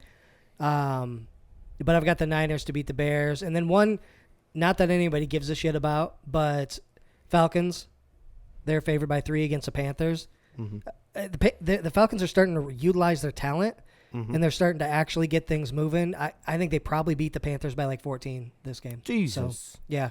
I mean, the Giants just did it Yeah. by 25 or whatever. So I think the Falcons will have no trouble. They need to utilize their talent. I didn't realize how Calvin Ridley has been not used this year. Not at all. Yeah, I was kind of looking at that, and I was Well, like, he's holy getting cow. he's getting all that coverage now. The coverage he wasn't getting before, and that's always interesting whenever a player becomes the number 1 receiver versus where he was when he was the number 2 the Juju. year before. Juju. And Juju was never pounding in Juju's. We beat up on him on Juju's defense. He was never pounding his chest saying he was the number 1 and he deserved to be the number 1. Yeah, That was just Antonio worked his way out of Pittsburgh. it's true. So Yeah. but that being said, you're still a paid multi-million-dollar wide receiver, and it didn't do it for him. I don't think Calvin Ridley is not cut from the same cloth as him. He's just getting acclimated to where he is catching the number 1 cornerback every time. He may be even catching that double coverage, someone over the top, and I think he'll be fine eventually. Mm-hmm. And how you do that is utilizing the rest of it. The Kyle Pitts. Yep. Okay, so now we can't just focus on Calvin Ridley. We have to pay attention to this guy over here. And Pitts finally blew up. Wasn't it just last week? Yeah, So, yeah. He's had a couple recent good games. He had one over over the pond. Oh, that's right. Oh, Yeah. London. Yeah, he had over 100 yards. In that one, too. Maybe Cowboys trade Michael Gallup over here. I don't know what they have pieces-wise, because we could probably use a safety or something like that. But The Falcons are a very interesting case to me because where are you really going? You letting this play out with Matt Ryan and then you just let him walk? He's getting that. He's 37, I think. doesn't he have a massive deal, though? And that's what they're He does, but he's not that far. He can't be that far off of it being done. No, Maybe because a didn't he year or get that two. after his MVP season? Yeah, I think, right? he may have like maybe a season more than this one right here. okay. Yeah. This is the one they couldn't trade him this year. I remember them talking about it in the offseason. They couldn't trade him this year Yeah. because the dead money was going to be so ridiculous. So ridiculous. I It seen was like that. 45 mil dead money or some shit. Yeah. I wonder what that is. But they're a very interesting case to me because they're young in a lot of spots, but you're also paying a premium at quarterback right now, and rightfully so. He's one of the best in the NFL, so I'm not throwing shade at it. But if you're building for the future, Michael Gallup wouldn't be a bad because he's young too. On contract through 2023. So 2 years. two more years after this. But I think his dead money and shit like drops off like either this next year or the year after, I think. Yeah. But they're an interesting case. I mean, if you think that you have a shot at going, I think Michael Gallup would be a nice piece regardless. Whether you're going for it now or down, building. Yeah, they're really interesting because they're starting to catch fire, and I say starting to catch fire. They haven't beaten real good teams yet, but they're utilizing their weapons better. They're moving the ball a lot better. The defense still isn't great, but it's like, okay, if you win a few more games, then it's an even harder conversation because you're like, fuck, we're actually pretty good. So Yeah. do we keep him or Do we just get a couple more pieces that could help on defense and we fucking get this straight here? Yeah. So I heard something interesting about the Super Bowl the one they lost 28-3.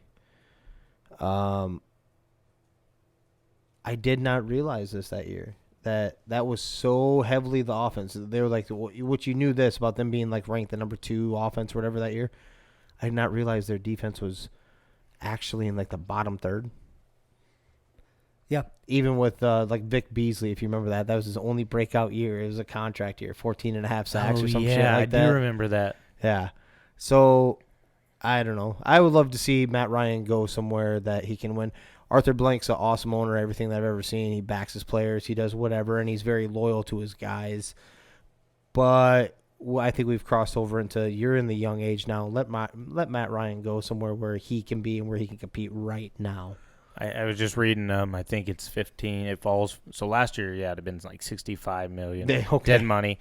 This at the end of this year, I believe it falls to 15 or 16.5 million. So I think it happened. It still hurts, but that's a quarterback number that you can give up for dead money. Absolutely, especially if you're in the top end of that. I mean, obviously you'd want to trade him, but cutting him and say you're in that top 10, can be looking for a young quarterback, because I don't know what they have on their roster. Probably not anything. You know, the way these quarterbacks play now, they can play for like fucking 25 years. So. What I say, I think he's 37, 36, 37, somewhere in that ballpark. And who wouldn't want to pick him up? Because you could have him for like 5 more years. It isn't like you're trying to get a Brett Favre at the end of his career, thinking that we're going for this year only. Right. And I think too, on the college level, you know, they're passing so much these days that you can, you know, obviously you would love to have a Green Bay situation where you sit your guy, you know, but you can, the way the game is played now in college, you can walk a rookie out there and start him day one. So, I mean, not ideal, but it's much more possible than it was in previous, you know, say like 10 years ago. Yeah. Right? Yeah. So, you know, it's not something that's in the realm of reality, but like if they were bad, like let's say they'd only won 1 game to this point, it would be smart for them to get involved in that Watson trade and possibly get 2 of them. Younger quarterback, you know, might fit better with the team. Do a 3-way kind of swap there. I mean, because then Washington can get the quarterback that they want. Yep. They can almost get their pick of that. Yeah. You know, maybe 4-team trade in there. Yeah. Yep. Because Washington wants their quarterback of the future, or even if it's Matt Ryan, you still have Matt Ryan possibly for 5 years, and Matt Ryan's a hell of a lot better than if it's Magic, obviously. Yep. Yeah. And makes you compete with that bright side especially with that bright side of that defense. Defense, right. The way actually, that makes a lot of sense. If he does get cut, go to Washington, you have what looks like a tough defense you can almost lean on, which, you know, not kind of looking at it. But they'll do all kinds of weird shit in Washington. They've already shown that. They'll pay you under the table. They'll pay you in. Yeah. They'll also put your name in the email, maybe. So right. So be careful. You gotta be careful what you say. That I think so there was one I wanted to bring up, and that is, especially with this no-name quarterback, and this is probably where it's dangerous. I'm going to say it's Cincinnati covering that 10.5 all day. I understand this is at New York. If it were Zach Wilson, I would tell you, I would still probably, if I had to bet money, I would still pick the Bengals. But it's still no. I just mean it feels like it'd be one of those weird games that the Giants shouldn't be hanging in, and either pull off the upset or one of those dumb things. Like how some New York weird wind happens up there, like all that vaccinated wind kind of comes right across you. That no quarterback kind of settled it for me. I was like, okay. Who knows it? And that I can't believe the line hasn't moved more. There was at 10.5 before that announcement. So the Bengals, I jumped all over it, especially when old boy wasn't going to play, and I was like, okay, jumping all over this, and who knows if he can even move the ball, right? They've already been struggling, and the defense for Cincinnati has been playing pretty well. So Burrow's thrown 2 touchdown passes in every game this year. Who? Burrow. Mm-hmm. Painting that white stripe on the ball. He is a special quarterback. I was a little off. I said I wasn't sold on him coming out of college. I'm like, he had one hell of a special year. I didn't say he'd be horrendous because you don't break all-time NCAA records at a major SEC university, by the way, where you play the better defenses, as they claim. Who would have you taken? Not knowing what we know now, but right out of college, who you taking? Who was it? It was Herbert and him. I liked Herbert, and I did claim Herbert right out of the gate. Okay. That's one that can be backed by a certain person that was arguing with me about it. See, I was scared about him because, if he had come out a year earlier, he'd been one of the top quarterbacks. Then he goes back, right? He has a down year in the Pac-12, a weak conference. So then I was like, oh, I don't know. That's why I would have went. I didn't have a problem with Tua. Size didn't scare me. Any of that shit. It was the injury He throws stuff a beautiful for me. ball. It was the injuries, and then this might be a little psychological, but he's a lefty. He's a lefty when it comes to quarterback. Yeah, I don't care about anything. Okay. Else. That's a legit thing. Yeah. Yep. Like there's a reason why there's so few of them in NFL history, especially so few of them that have been successful and went to the Pro Football Hall of Fame. Yep. There's Sure. so few of them. Okay. Mine was always Justin Herbert, but I'm obviously, and I wasn't wrong about that, but I sure as hell couldn't went wrong. I was more wrong about Burrow. Yeah. I didn't know if Burrow. I was like, he'll have an okay NFL career. He'll probably be a starter. Okay, perfect example. He'd be like another Andy Dalton is a guy that can move the needle, be a starter for 10 years, maybe even flirt with the playoffs. I think he's more special than that, and I was wrong about that part. Yep. If you could protect this man and keep his body upright and not get banged around every which way, Cincinnati's bright for many years. I think so. To go. Jamar Chase and him have something special. I like going that, man. More and more every game, man. Every game, that whole cigar after the game is more badass to me. I'm like, okay. Yeah. I get it. Yep. Well, someone was telling me, or not someone was telling me. I was listening to this guy talking about how they didn't like his arrogance, right? His cockiness. But then it took him a second to realize it was more Tom Brady-esque cockiness or arrogance. It wasn't like, for instance, a Spencer Rattler. It ain't like that. It is, I'm just confident in my ability and what I've done. Right. What I went from my junior year, what I did for work in the off season, how comfortable I feel come in, and he's always, I don't know, Joe Cool. Can you say Joe Cool anymore? Yeah, I'm in. It's starting right now. Yeah. Hashtag Joe Cool. Joe Cool. Bringing it back. All Taking right. it back.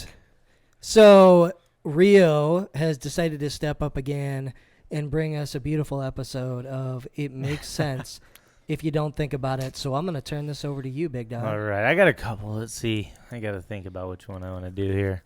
He's had a hell of a week, ladies and gentlemen. It's a hell of a month from being back. Yeah. Whatever, a I'll couple save weeks. the other one. All right. So I'll save my other one, and I'll give y'all this one. We hired a fella.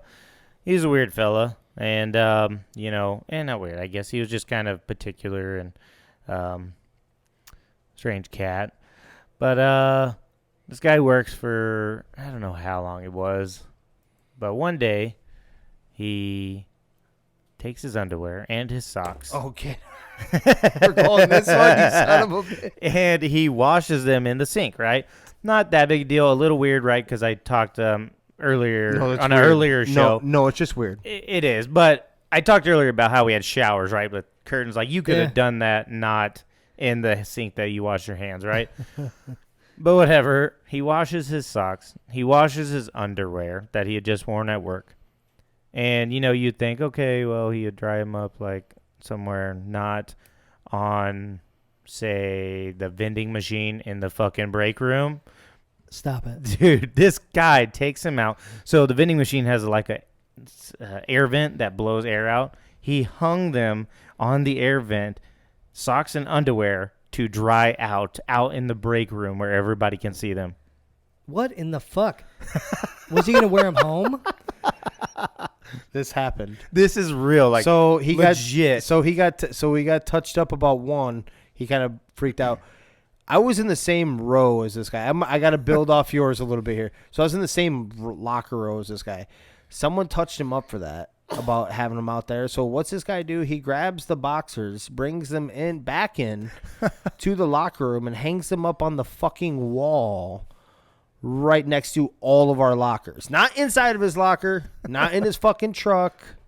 Yeah. On the fucking wall, like it's got, like we're all proud or something. Yeah, I don't know if he is wearing them home, donating them to somebody who needed underwear right then to wear, or in socks. But so It makes sense if you don't think about it, Makes fellas. sense if you don't think about Too it. many questions. Holy shit. Oh man, Oh, the good man. old days. Like we need some specials back. We used to have some. We used to have some good old fellers coming Right. through there. So I've always thought this about Zimpro, and especially with their temps, just strange characters. So at the temp agency, they come in and you are a little strange, and they go, I know exactly where you fucking need to work. And they send them to Zimbro. Like we got you. No Yes. shit. Yeah, Yes, Good indeed. Lord. I love it. I love it. Good shit. I'm glad you guys are going to get forced to stay there forever. So these stories are good. No. They have ever-changing rules Yes, Ever changing. that will make sure that does not happen. correct. No shit. Well, more that I keep breaking them, but Right. that's a conversation for another time. right. That's all right. Well, all right. Good shit today, guys. Thanks again, everyone, for listening. Share it out, man. Podcast is available on Spotify, Apple Podcast, and anywhere else you can find your podcast. Looking forward to Friday with Mr. Yes. Mike Estes and talking some MMA. Mhm. Our So first guest. if you get into that, Absolutely. we've got an expert coming on the show to school us and talk some shit. It'll be a unique episode, so definitely tune in and hit us up per the usual. But for now, this is 3 Gig Sports. We out.